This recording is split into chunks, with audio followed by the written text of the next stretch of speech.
ujeedkaagu waa waxaad ugu yeerto. himiladaadu waa hadafka aad naftaada siiso. noloshaadu waxay noqon doontaa waxa aad adigu abuurtay.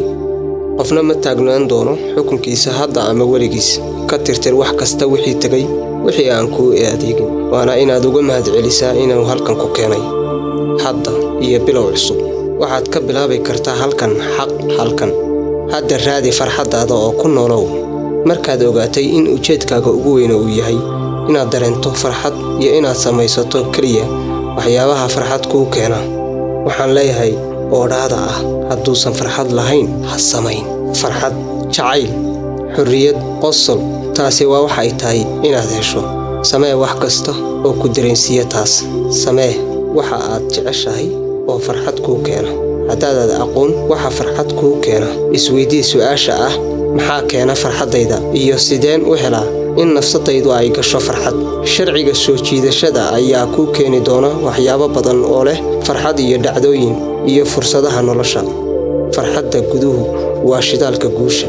hadda farax haddii aad faraxsan tahay. hadda tan keliya ayaa ah inaad samayso mar kasta. xurriyadda doorashadaada adiga iskale. markaad raacdo farxaddaada waxaad ku nooshahay meel farxad joogta ah leh. naftaadu way u furfuran tahay caalamka oo dhan. sidoo kale waxaad ku faraxsan tahay inaad la wadaagto noloshaada kuwa aad u jeceshahay iyo waxa aad uga heshid.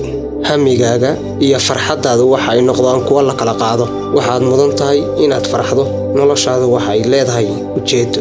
ma jirto qof ku dhalan kara qoobka ciyaarkaaga, gabyi kara heestaada, qori kara sheekadaada. waxaad samayso ayaa hadda bilaabma.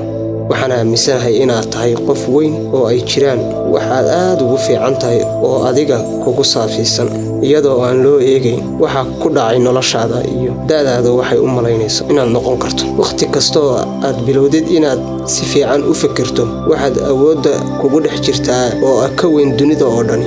waxay noqon doontaa inay soo baxdo awooddaasi, wayna la wareegi doontaa noloshaada, wayna ku quudin doontaa, wayna kugu xidhnaan doontaa, wayna ku hoggaamin doontaa, ku ilaalin doontaa, ku hagaajin doontaa.